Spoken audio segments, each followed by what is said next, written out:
Am I audible? Mansi, Mansi, can you Yes, hear miss. me? Okay.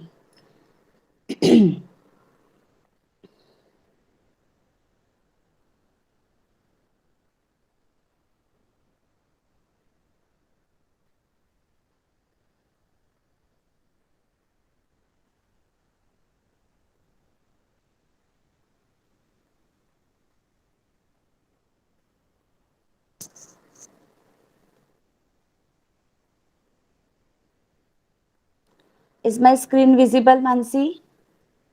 Yes, miss. Okay. So today we are in field trip, lesson number 10. That is the last lesson. Okay. क्षेत्र भेटी आपण याला मराठीमध्ये म्हणतो. Ayush, are you there? Ayush, Yes, ma'am. Ayush. Okay. मग आज आपण क्षेत्र भेटी बघूया काय असतात. What is field trip? Okay.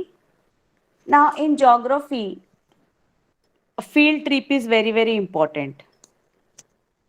Like science, we do the experiment. आपण विज्ञानमध्ये कशा प्रयोग करतो तसं भूगोलामध्ये पण प्रयोग असलाच पाहिजे. Means we must do some experiment.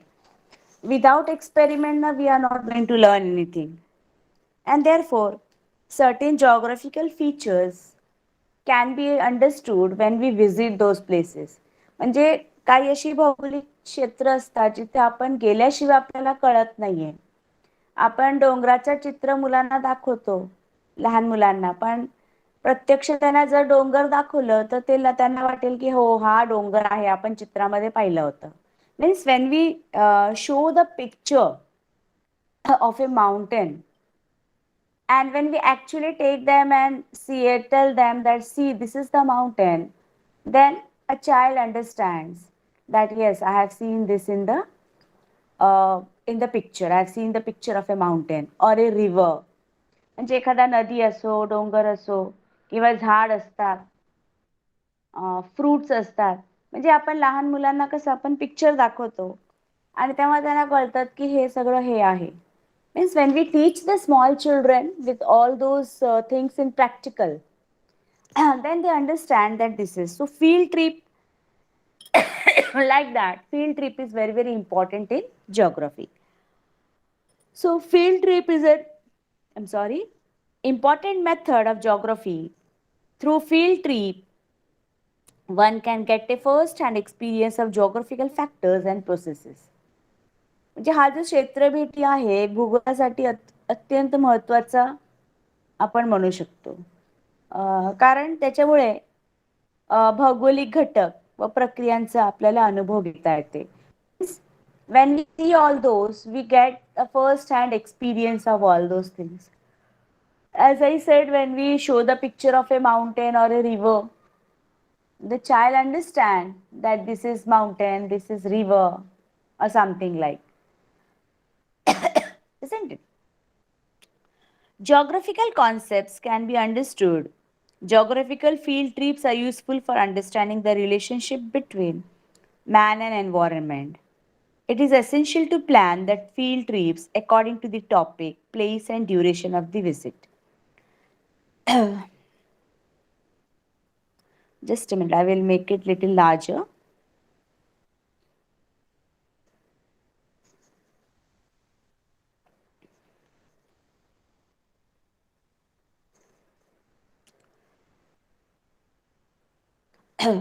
So, geographical field trips are useful in understanding the relationship between man and environment.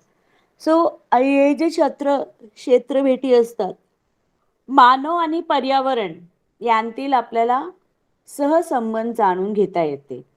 म्हणजे जर आपण हे बघितलं तर मानव, मनुष्य आपले आधीपासून जेव्हा होता तेव्हा त्यांनी पर्यावरणाच्या साहाय्याने सगळं घेतलेलं. We know that human being, if you have learn in 5th standard EVS part 2, man, he was just he used to live in a cave.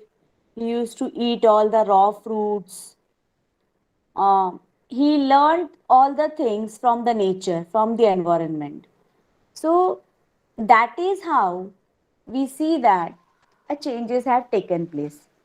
Like as I told you earlier, that the alphabets today we speak, आपण जे आता क किंवा ख अशी जी alphabets आपण उच्चारतो हे पण आपल्याला पर्यावरणातूनच मिळालं, प्राण्यांच्या आवाजातून किंवा पक्ष्यांच्या आवाजातून. So from the sound of the birds, from the sound of the animals, we got all those alphabets. Then man learned the germination of seeds. That is how to uh, grow the crops. So growing crops is another important thing man learned from the nature. We also know that man learned how to ignite the fire. म्हणजे आग जी असतात आपल्या त्याच्या पण हे पर्यावरणातून मिळालं. दोन काहीतरी दगड ते घासून त्याच्यातनं आग निघालेला आहे. तर असं सगळं गोष्टी आपण जे पर्यावरणातून शिकलो.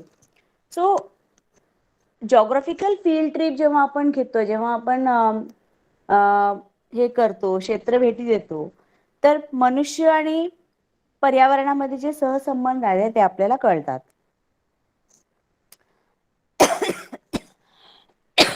So the topics or the place, just a minute.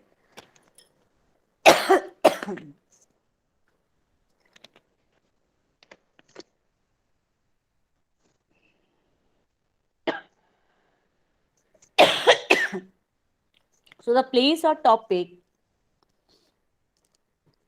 or the time we should plan according to the environment.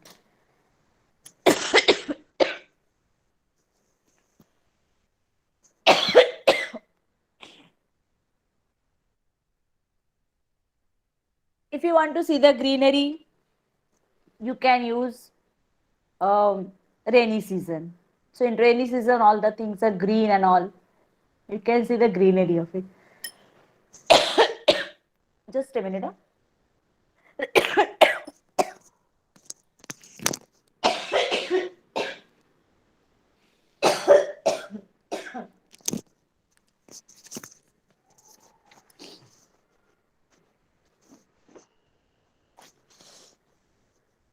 One of the important objective of a field trip is to pay visit to an office in order to understand the kind of work done there.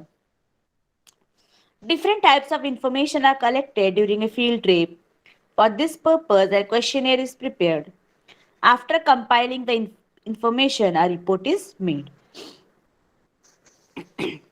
So another important of field trip is visit to any office. Like you go to a post office or to Zilla Parishad Karyalay, means ki Zilla Parishad office, or to a Panchayat, Gram Panchayat office. Visiting those places will make you know that what are the work done over there, how are the work done. So for that you have to prepare a questionnaire. Questionnaire, a list of questions.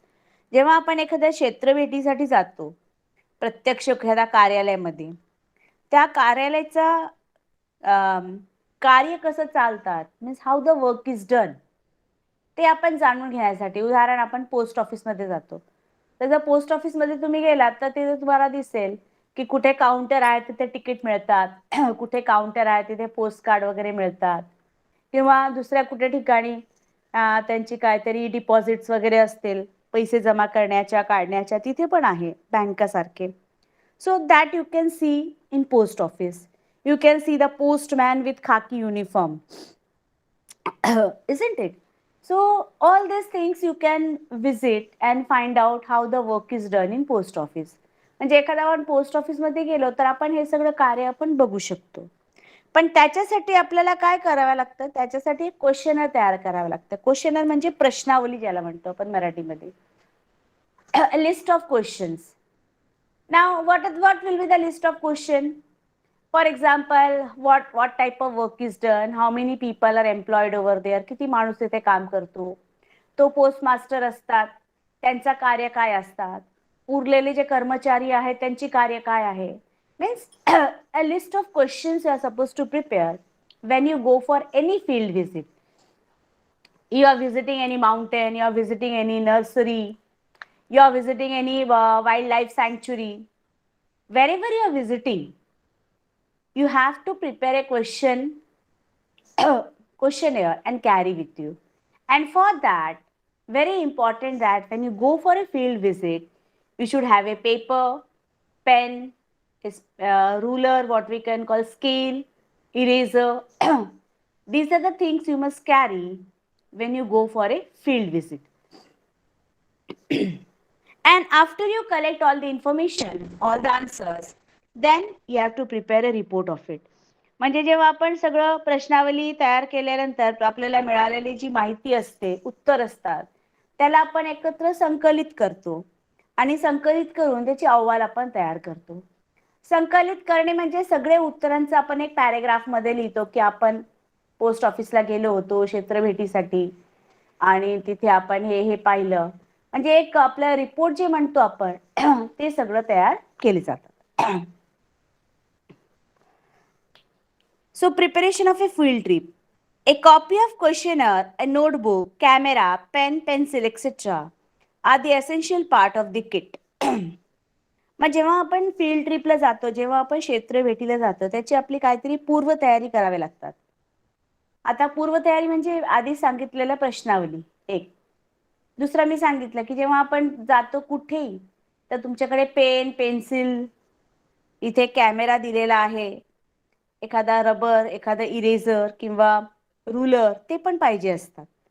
म्हणजे हे सगळं का, तर आपण जेव्हा तिथे जाऊ भेटायला, when we go over there, we must we must have the things to write down the answers when we ask the question. So that is how we prepare for the field trip. Mansi, am I audible na properly? Mansi? Yes, Miss. Okay. Since my vocal is not proper today, so I just thought. Prior permission should be obtained from the consent office before fixing the date and time of the visit. आपण ज्या कार्यालयात किंवा when we go to visit certain office, we must take a permission. Suppose we are visiting a post office, then prior permission should be taken before we visit that. We have to fix a date and time for that. So that when we visit that particular place, the consent authority, consent person should be available to answer our question. म्हणजे जेव्हा आपण तिथे जाऊ भेटायला त्याच्या अगोदर आपल्याला परवानगी घ्यावे लागतात. परवानगी कशाला, तर जेव्हा आपण तिथे जाऊ तो माणूस असला पाहिजे ना आपल्याला उत्तर द्यायला. ते जर बिझी असतील तर आपल्याला उत्तर कोण देणार? Who will answer us, isn't it? And therefore the person जो कोणी आपल्याला उत्तर देणारे असतील, he should be available for answering the question, and therefore prior permission is necessary. Care should be taken not to damage anything during the course of the field trip. In this lesson, a sample questionnaire regarding a visit to election office has been provided. Please go through this questionnaire.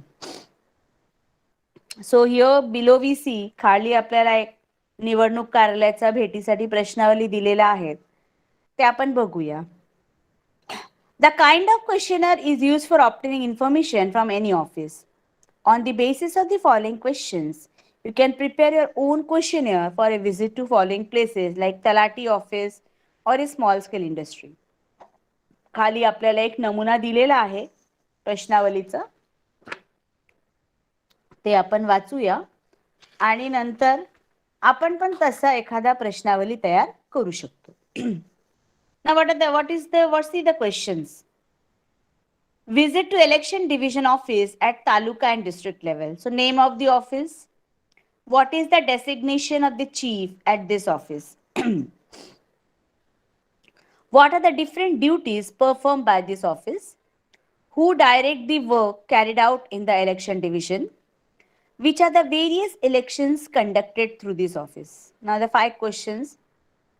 त्या कार्यालयाचं नाव काय आहे? समजा आपण निवडणूक कार्यालयामध्ये गेलो, निवडणूक कार्यालय, त्या कार्यालयाशी संबंधित प्रमुख पद कोणाचं आहे, कोण आहे? Who is the head of that particular office? Like in our school, principal is the head of the school. Similarly, any office, there must be a head, a manager. Like in bank, we have a manager, branch manager. So he is the one who manage the entire office. And therefore, you must know what is the designation of the chief. Designation means what post he hold. त्याचं पद काय आहे.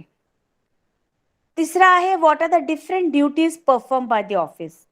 त्या कार्यालयामार्फत कोणकोणती कामे केली जातात. Isn't it? Who direct the work carried out in the election division? कोणकोणत्या निवडणुका घेतल्या जातात. Isn't it? विभागाचे कार्य कोणाच्या निर्देशानुसार चालते.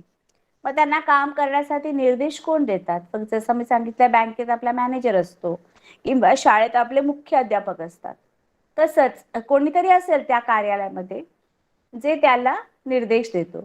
मग ते मुख्य निवडणूक अधिकारी असतात या हम इसे हिंदी में कहते हैं मुख्य चुनाव अधिकारी या main election officer, isn't it?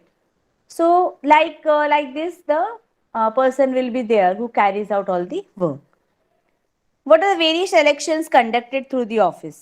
मग या कार्यालयामार्फत कोणकोणती निवडणुका घेतल्या जातात. जसं आपले ग्रामपंचायत निवडणुका असतात, मग तालुका लेवलची असतात, पंचायत समितीची असतात, मग जिल्हा परिषद असतात, मग राज्य असतात, स्टेट असतो आणि नॅशनल असतात.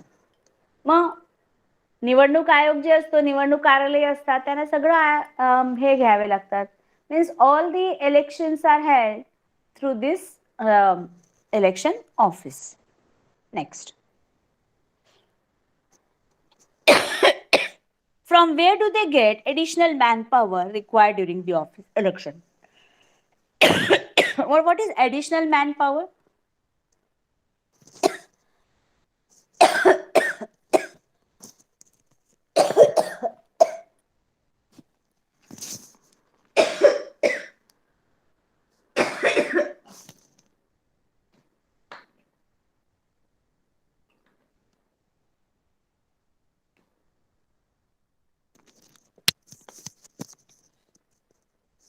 Sorry once again.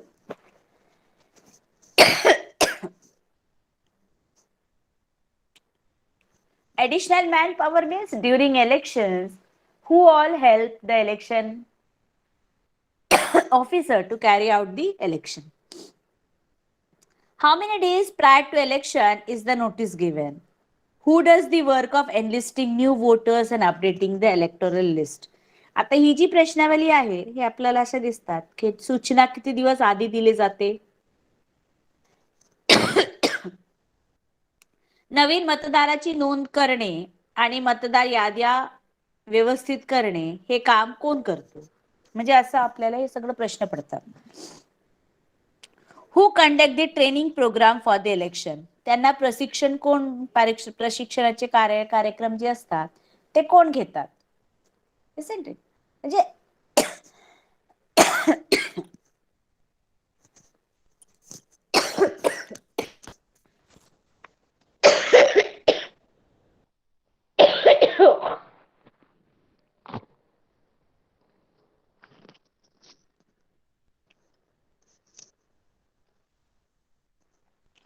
निवडणुकी दरम्यान कोणकोणते परवाने आपल्याला कार्यालयाकडून दिले जाते. Means which are the license issued by the office during election. How many people are appointed at the polling center during voting? When is the voting of officials appointed for election duty taken? How? मग त्यांच्याकडून कोणकोणते परवाना दिले जातात म्हणजे licence ज्याला म्हणतो आपण ते. मग प्रत्यक्ष मतदानाच्या वेळी मतदान केंद्रावर किती व्यक्तींची नियुक्ती केली जाते. जेव्हा तुमच्याकडे मतदान होत असेल तेव्हा तुम्ही आपल्या पॅरेंट्स बरोबर जायचं आणि ते चौक बघू शकता की मतदान केंद्रामध्ये किती लोक असतात. म्हणजे एकूण तर 4 लोक असतातच तिकडे, ते मतदान अधिकारी म्हणून ज्या दिवशी आपलं मतदान असतात. Isn't it? म्हणजे that day election is there will be 4 people at a polling booth. So 4 people are there to work over there at that particular day. When is the voting of officials appointed for election duty taken? How? ते काम करणाऱ्या कर्मचाऱ्यांचे मतदान केव्हा घेतले जातात? समजा माझी माझी ड्युटी लागली आहे पण मी पण मतदान करणारी आहे. Maybe your parents I work as a election during the election. So when he will vote? So that is another question, that where the person will vote, the one who is working over there. What are the timing of the voting? मतदान करण्याची वेळ कोणती असते? साधारणतः सकाळी 7 ते संध्याकाळी 6 पर्यंत असतात. असे पण आहेत. Is the timing of the voting extended under special circumstances?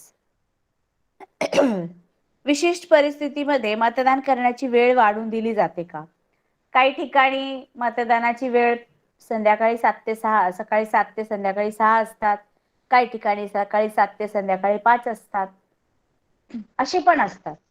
So the timing is adjusted according to the place. जिथे लवकर अंधार होतो तिथे लवकर मतदान होतात. असं पण आहे. Means whether evening starts earlier like in the eastern parts. So the elections may be early, isn't it? What efforts are taken to make process of voting transparent? आता मतदानाची प्रक्रिया पारदर्शक होण्यासाठी कोणती प्रयत्न करावे लागतात? आता पारदर्शक म्हणजे काय? What is the meaning of transparent? That means it should be free and fair elections. There should not be any malpractices during the election. That is called पारदर्शक, ज्याला म्हणतो आपण.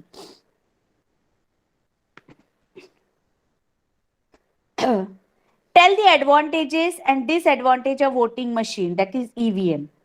Earlier it used to be a paper. आधी अशा paper असायच्या, त्याच्यामध्ये सगळ्या जे उमेदवार उभे राहतात त्यांची निशाणी असायची, आपल्याला ठप्पा लावायला. पण आता ईव्हीएम आलेली आहे, इलेक्ट्रॉनिक वोटिंग मशीन आहे. मग तिथे जर आपण बटन दाबायचे असते, कदाचित तुम्ही टीव्हीवर पाहिलं असेल वोटिंगच्या अगोदर, तो ईव्हीएम मशीन असतो तिथे आपल्याला जाऊन दाबायची असतात आणि आपला वोट होऊन जाते. मग त्याचा फायदे आणि तोटे काय आहेत? ईव्हीएमचा फायदा काय आहे, ईव्हीएमचा तोटा काय आहे, ते आपण त्यांना विचारू शकतो प्रश्न. How are voting machines obtain? ते मतदान यंत्र कुठून आणले जातात, कुठून उपलब्ध, कोण उपलब्ध करतो आपल्याला? Who brings those voting machines to the polling booth? Since when are the voting machine being used? कारण आधी पेपर असायचा, मग कधीपासून हा यंत्र जो आहे तो वापरला जाऊ लागले? What action need to be taken if the voting machines become faulty? आता मशीन असते, कधी पण खराब पण होऊ शकतात, आपल्याला माहिती आहे. कुठलाही मशीन खराब होतो. जशी आपली बॉडी आहे ती पण एक मशीन आहे. Means our body is also just like a machine. So we fall sick. कधी आपल्याला ताप येतो, समटाईम कधी आपल्याला थंडी होते, खोकला येते, काही ना काहीतरी होत असतो. साधारणतः आपली बॉडी पण मशीनच आहे. मग त्याप्रमाणे मशीन असतं, मशीन कधी कधी खराब होतो. मग बिघाड झाल्यावर काय करावे लागते, काय कारवाई करतो आपण? पण काही ठिकाणी लगेच बिघडतो, मशीन आहे, बिघडले जातात, मग नवीन मशीन आणले जातात की काय होतात, ते पण आपण एक प्रश्न विचारू शकतो. How was voting conducted earlier? मी आधी सांगितलेलं, आधी पेपर असायचा, पेपर व ठप्पे मारून ते आपण वोटिंग करायचं, त्याला आपण बॅलेट पेपर म्हणायची. used to call it as ballot paper. So that used to be there earlier. So there used to be one paper where all the symbols of the candidates used to be there, and then a person who wanted to vote to a particular candidate, you have to put a stamp over there and the voting was done. Then fold the ballot paper and put in the box. But nowadays EVM machine is there, so we have to press the button and we can vote for that. The code of conduct is, yes, any question? Anyone has any question? Ma'am, 21 question explain. I know, but somebody asked me, so anyone has any question? कोणाला काही प्रश्न विचारायची आहे मला? No, miss. No, ma'am. Somebody asked, no, that's why. Okay. The code of conduct is applicable for how many days before and after the election? Now what is code of conduct? त्याला मराठीमध्ये आपण आचारसंहिता म्हणतो. आचारसंहिता म्हणजे समजा उद्या मतदान आहे. For example, tomorrow is 19 and tomorrow is the election.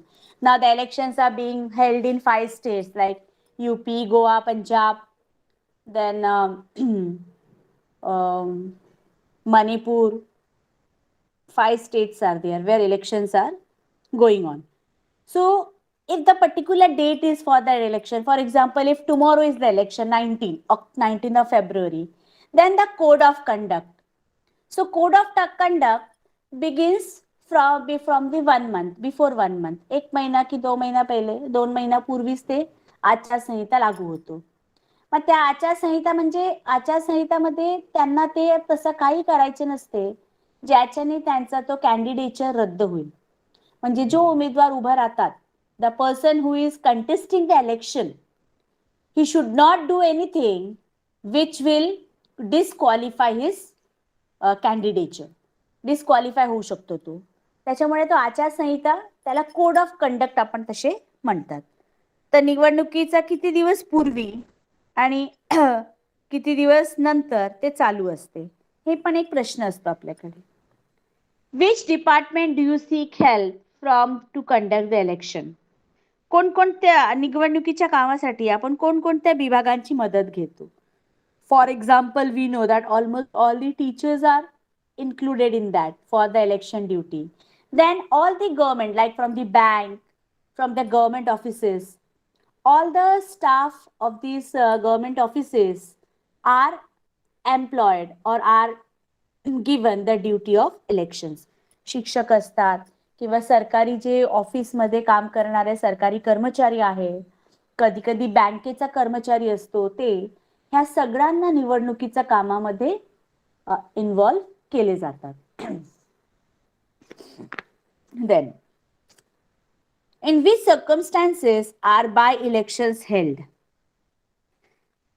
पोटनिवडणुकी कोणत्या परिस्थितीमध्ये घेतल्या जातात? Now what is by election?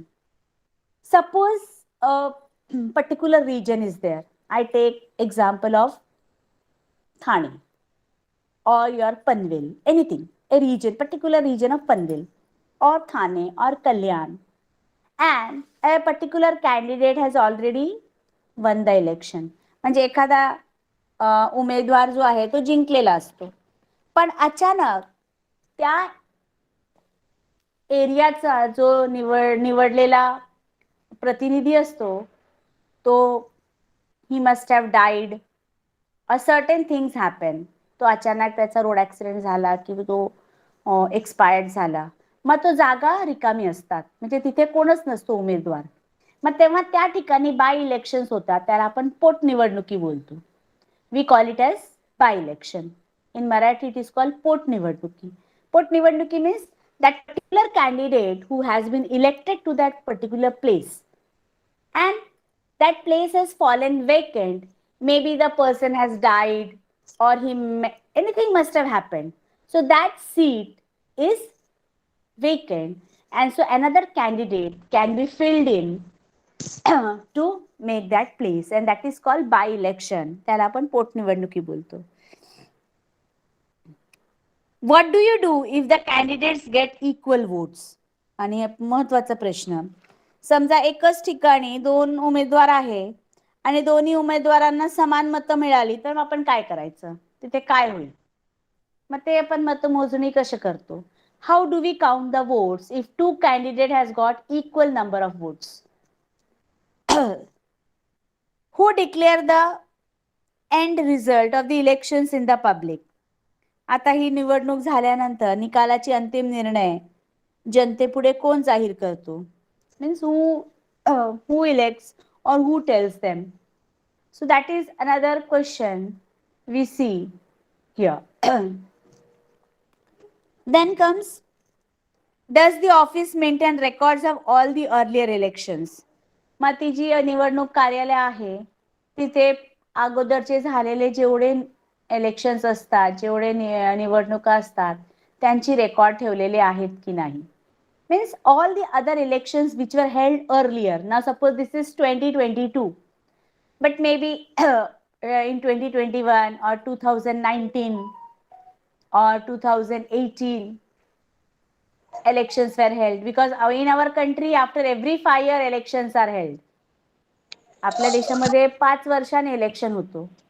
मग ते 5 वर्ष अगोदर समजा आता हे 22 मध्ये म्हणजे 17 मध्ये झाले असतील, 17च्या अगोदर म्हणजे 12 मध्ये झाले असतील, आता 12च्या अगोदर म्हणजे 2007 मध्ये झाले असतील. Means from 1951 in our country elections have started.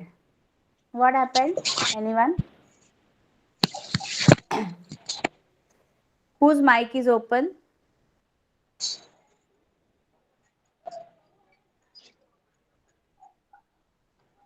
Anyone's mic is open, I think. Yes? Mansi, whose mic is open? Teacher Mahesh is there. Who is that? Mahesh, new student? Yes, miss.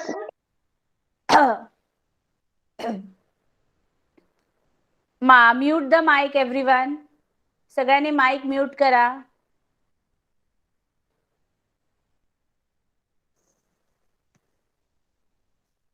So, the office has to maintain all the records of the previous elections. म्हणजे अगोदर झालेले जेवढे निवडणुका असतील त्यांना ते record ठेवावे लागतात. मग आपला तो एक प्रश्न येतो की ते सगळं रेकॉर्ड आहे की नाही त्यांच्याकडे.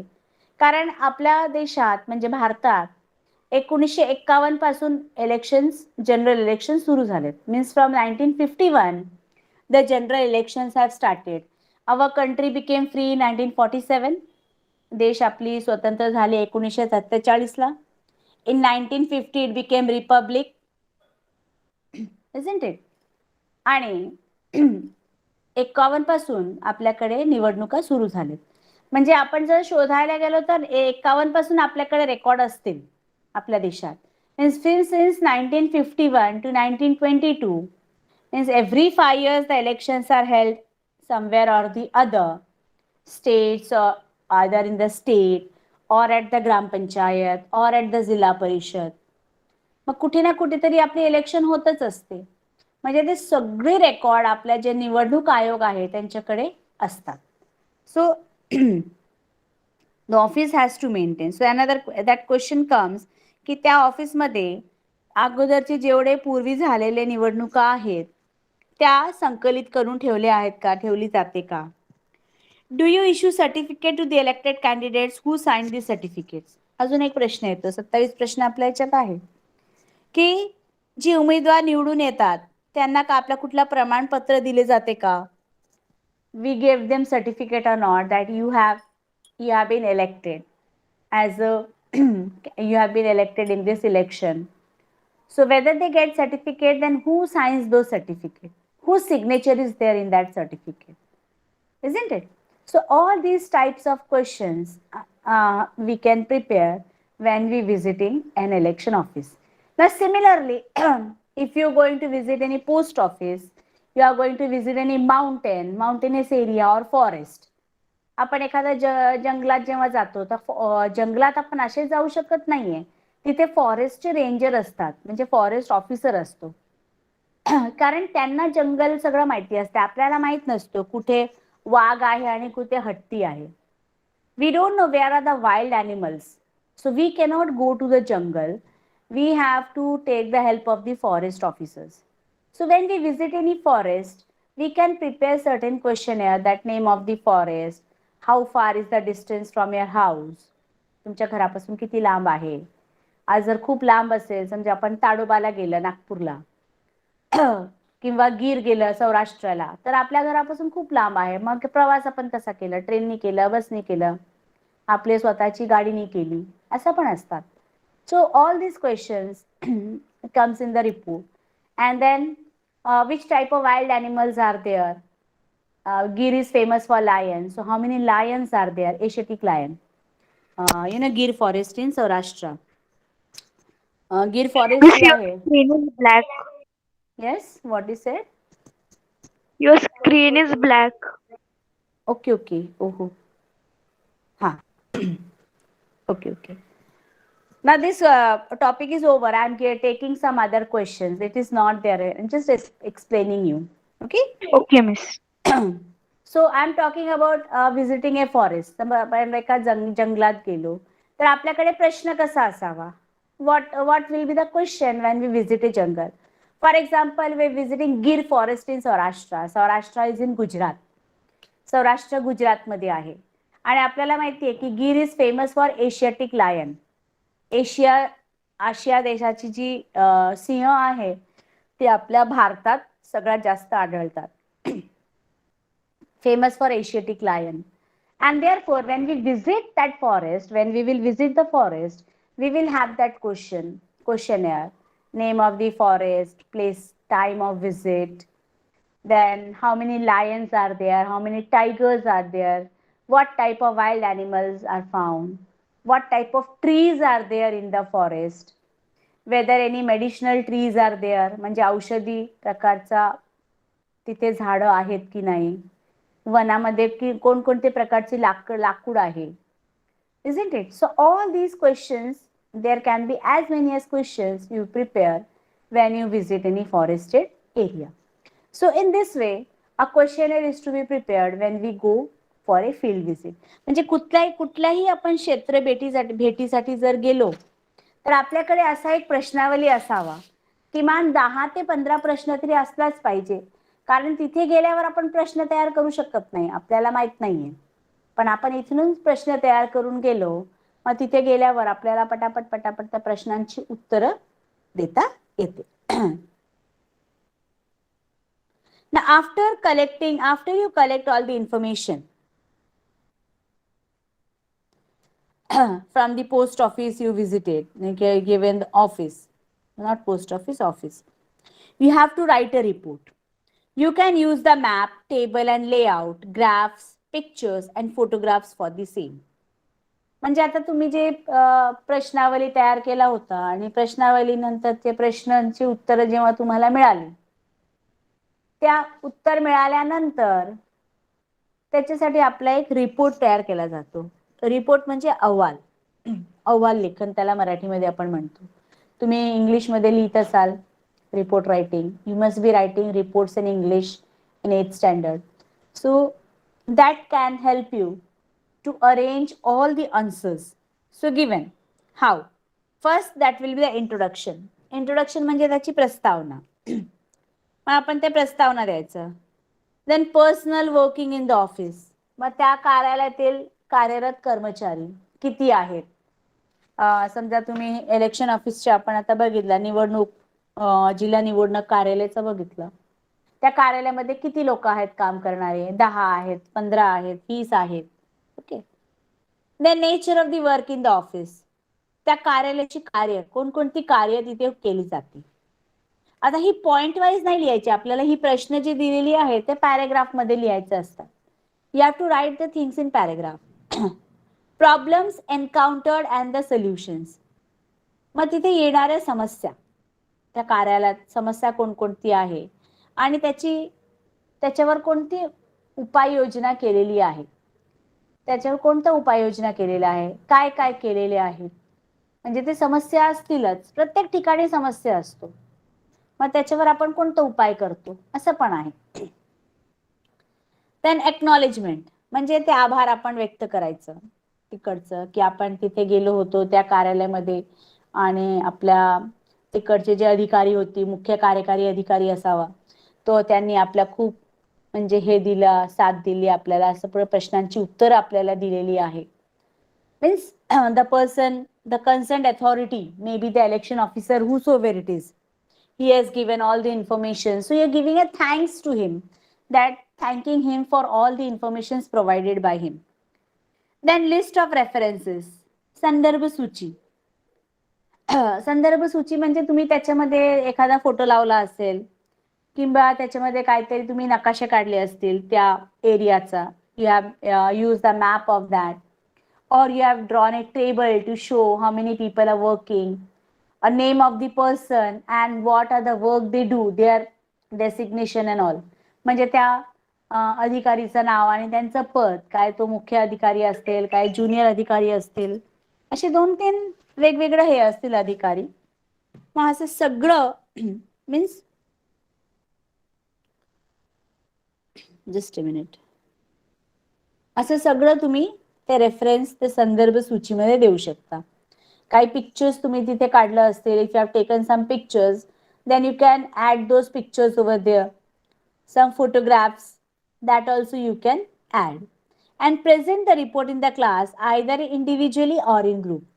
गटनिहाय किंवा वैयक्तिकपणे त्याचे सादरीकरण आपण वर्गात करायचं. म्हणजे असा हा रिपोर्ट रायटिंग असतो, त्याला आपण अहवाल लेखन म्हणतात. The students of a particular school along with their teachers made a field visit to the Tahsildar office. They prepared a questionnaire for understanding the entire election process. After meeting the chief electoral officer, they collected this information and after compilation and preparation of a report, they made use of it for the school election. आता इथे एक आपल्याला उदाहरण आहे. उपक्रम. एका शाळेतील काही विद्यार्थी ते आपल्या शिक्षकांबरोबर कार्यालयात, तहसील कार्यालयात भेट दिलेली आहे आणि निवडणुकीची संपूर्ण प्रक्रिया जाणून घेण्यासाठी त्यांनी काहीतरी प्रश्नावली तयार केली आणि त्या निवडणूक अधिकाऱ्यांचा भेट घेऊन त्यांनी माहिती जमा केली आणि त्या माहितीच्या त्यांनी संकलित केल्यानंतर अहवाल तयार केला. So they have been to that tehsil कार्यालय, tehsil office. They took the questionnaire, they asked the question to the chief electoral officer, and after that they prepare a report. And that report you can see some pictures that is given. 10.1 visit to the election office. See, the children have visited to the elected office, election office. निवडणूक कार्यालयाला भेट दिलेली आहे. मग map, मग 10.2 मध्ये त्यांनी ते मॅप गोळा केला तिथून. Map of the electoral constituency, ते मतदारसंघाचा नकाशा. नकाशा कसा असतो हे बघा इथे दिलेले आहे. त्याची आपल्याला एरिया दिलेली आहे, येल्लो ब्लू पिंक वगैरे, त्या पर्टिक्युलर एरियाचं नाव असतील. That is given over here. And then this is how the voters name are put in the electoral. मतदार यादीची नमुना, sample of the electoral roll. So this is how the people, those who are living in that particular region, त्यांचे नाव असतील अशी ती मतदार यादी असतात. याला मतदार यादी म्हणतो, electoral roll we call in English. आणि हा जो आहे त्याच्यात त्यांचं नाव असतील, त्यांचं वय असेल, त्यांचा पत्ता असेल, तो पुरुष आहे की स्त्री आहे ते असतील, आणि त्या मतदार यादीमध्ये त्यांचा क्रमांक कोणता आहे. जेव्हा आपण वोटिंग करायला जातो तेव्हा ते आपल्याला विचारतात यादी भाग मध्ये कोणता क्रमांक आहे. तर आपण जर म्हटलं 16, मग ते शोधून आपल्याला देतील की हा बाबा हे 16वा क्रमांक आहे XYZ, तो इकडचा राहणारा आहे, he is the voter and then he is allowed to vote. खाली बघा electronic voting machine. nowadays this is come EVM. So EVM machine is also there, and this is the picture the children have collected from that office, and it has been compiled into a report. First visiting the office, then they got the map of that particular area, then they got all the electoral voters name, and then a picture of EVM. So all these are how election takes place, that is given. Any doubt anyone is having? कोणाला काही विचारायचं आहे याच्याबद्दल? Mansi, any doubt? No, miss. Nidhi, No, ma'am. portion over in your school? Yes. Yes, very good. How was your exams in the class? On Mansi? Tuesday, the open day is there. The paper is not shown yet. No, now this Tuesday. Okay. But how was Miss, your paper, Mansi? yes, geography was easy. Geography was easy. So how much marks is there in geography for you, especially, or SST is combined? 20 marks paper is there. 10 for history, 5 for civics, and 5 for geography. 20 Okay. marks paper. So 5 marks geography questions have come, Yes, isn't it? miss. So all the 5 are correct. Yes, miss. Very good. So when you get the result, the next Friday you tell me. Yes, miss. Okay. Yes, Nidhi, your exams are over. Yes, ma'am. So got the paper. Yes. How much marks you got? Out of. Out of, wow, very good. How much marks geography paper was there? That I want. Ma'am, combined paper is there. Hmm? 10 marks of history, 5 marks of civics, and 5 marks of geography. I got out of in geography. 5 out of 5. Very good. Very good. Very good. Both of you. Anybody else whose paper is over? Ayush, paper झाला तुझा geographyचा, भूगोलाचा? Ayush, are you there? Yes ma'am. हा, झाला का paper शाळेत? शाळा सुरू झाली ना आता? येस झालं. मग झालं पेपर? मग किती मार्क पडले भूगोलामध्ये? पैकीच्या पैकी? 18. मग 18 म्हणजे इतिहास, भूगोल आणि नागरिक शास्त्र मिळून 18? Yes ma'am. मग जॉग्रफी मध्ये किती, भूगोलामध्ये किती? किती मार्काचा भूगोल होता ते पाहिले नसेल. ओपन डे झाली? असता तुमच्याकडे open day Ayush? No ma'am. अच्छा. पालकांना बोलवत नाहीये पेपर दाखवायला? No. Okay, very good. Miss, हा, teacher, last lecture you have given some questions of lesson number 9 and 8, and you have told that say the answer in next lecture. yes, I know, I remember. I have given. Last week actually I was not well, and this week also my throat infection is too high. But still I said that I will not miss the lecture because only one day we meet each other, and that too we don't see each other, only with the voice, isn't it? Yes. Get Anyway, well okay. soon. Yeah, I am okay. Only little I've taken the medicine, but little bit of throat infection is there. Okay. Now I have given some questions.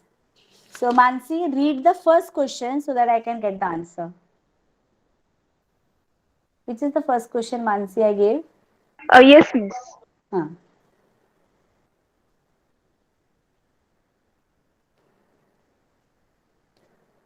Are you having it? Yes, ma'am. Hmm. What are the types of scale? What are the types of scale? Yes, who will give the answer? Can I answer? Yes. There are 3 types of scale: verbal scale, numerical scale, linear scale, or graphical scale. Okay. Very good. Nidhi? Yes, ma'am. There are 3 types of scale. Verbal, verbal scale, Verbal. Verbal. ver- verbal scale, Hmm. numerical scale, and Linear scale. linear scale. Okay. Ayush, उत्तर दे. नकाशामध्ये yes ma'am. प्रमाणाचे किती प्रकार आहेत? Yes हम्म. Ma'am. शब्द प्रमाण, अंक प्रमाण, हम्म. रेषा प्रमाण, ओके, व्हेरी गुड. आलेखात्मक प्रमाण. आलेखात्मक प्रमाण. Anybody else want to give the answer? अजून कोणी आहे उत्तर देणारे? Okay. Yes Mansi, next question. What is verbal scale? हा, शब्द प्रमाण म्हणजे काय? Ayush?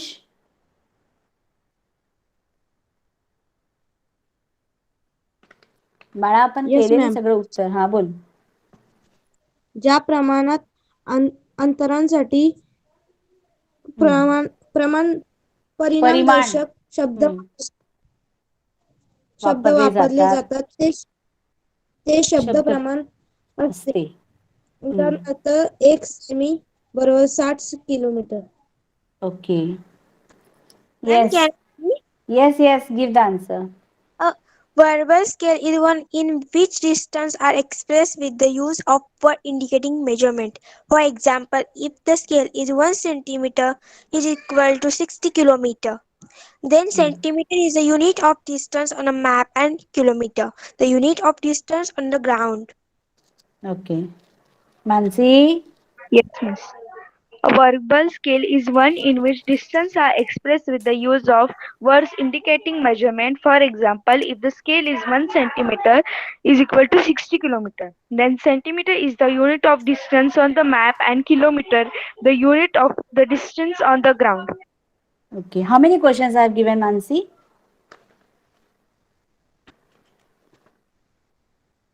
How many questions I have given?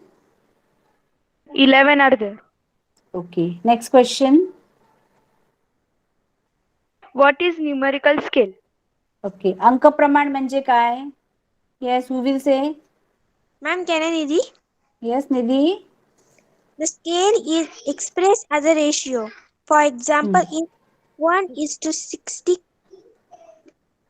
crore, 60 lakhs. 60 60 lakh, lakhs. 60 lakh, 1 represent the distance on a map and 60 lakh represent the distance on the ground. This is 60 lakh times the map distance. It is also known as a representative fraction. In this scale, only numbers are used. This scale is also written as 1 is to 60 lakh. In this method, there are no words indicating measurement. The same unit used for the figure on the left hand side is also used for the figure on right hand side. Very good. Yes, Can I Mansi. answer? Yes. The scale is expressed as a ratio. For example, 1 raised to 60 lakhs, 1 represents the distance on the map and 60 lakhs represents the distance on the ground. This is 60 lakhs times the map distance. It is also known as representative fraction. In this scale, only numbers are used. This scale is also written as 1 raised to 60 lakhs. In this method, there are no words there are no words using indicating measurement. The same unit is used for the figures on the left hand side is also used for the figures on the right hand side. Okay. Anybody else want to give the answer? Ma'am can I Ayush. Ayush. Yes. प्रमाण प्रत्यक्ष गुणोत्तराच्या स्वरूपात दर्शवले जाते. उदाहरणार्थ 1 गुणोत्तर 60 लाख यामधील 1 हे नकाशावरील अंतर आहे. ते नकाशावरील अंतर आहे. तर 60 लाख. तर 60 लाख हे जमिनीवरील अंतर आहे. ते नकाशावरील अंतराच्या 60 लाख पट आहे. या प्रमाणात केवळ अंकांचाच वापर केला जातो. अपूर्णांकात व्यक्त केलेल्या या प्रमाणास प्रातिनिधिक अपूर्णांक असेही म्हणतात. हे प्रमाण खालीलप्रमाणे दर्शवतात. 1 गुणोत्तर 60 लाख या प्रमाणात परिमाणदर्शक शब्द लिहिला जात नाही. गुणोत्तराच्या डाव्या बाजूला अंकांसाठी जे एकक आपण विचारात घेतो तेच एकक उजवीकडील अंकांसाठी वापरायचे असते. Okay. Very good. Third question. Next question. What is the importance of graphical scale? Okay. रेषा प्रमाणाचं महत्व काय आहे? Who will say? Ma'am, can I read? Yes. Very often it is necessary to reduce or enlarge the original map. During that process, the scale of the map change. There are many methods of reducing or enlarging map. One of them is by taking a photocopy of original map and reducing on or enlarging it. When a map is reduced or enlarged by this method, the verbs and the numerical scale on original map does not change. But if a graphical scale is drawn on an original map, then the scale changes as per the changing size of the map. Although the font size of the verbal and numerical scale change, the value do not change. Hence, graphical scale are drawn in atlas and wall maps. Okay. Yes, Mansi. Yes. Very often it is necessary to reduce or enlarge the original map. During that process, the scale of the map changes. There are many methods of reducing or enlarging maps. One of them is by taking a photocopy of the original map and reducing or enlarging it. When the map is reduced on or enlarged by this method, the verbal and the numerical scale on the original map does not change. But if a graphical scale is drawn on the original map, then the scale changes as per the changing size of the map. Although the front size of the verbal and numerical scale changes, the value do not change. Hence, graphical scales are drawn in atlas and wall maps. Okay, Ayush. Yes ma'am. प्रमाणपट्टीच्या सहाय्याने नकाशावर रेषा प्रमाण दर्शवले जाते. नकाशावरील कोणत्याही दोन ठिकाणांमधील प्रत्यक्ष अंतर रेषा प्रमाणाच्या सहाय्याने मोजता येते. मोजपट्टी उपलब्ध नसेल तेथे कर्कटक, साधी गवताची काडी किंवा वक्र रेषेसाठी धाग्याचा वापर करून हे आपल्याला ठिकाणांमधील नकाशावरील अंतर प्रत्यक्ष मोजता येते. Okay. Next question. What are large scale? Sorry, what are the What are large large scale maps? large scale map? Yes. Who will give the answer?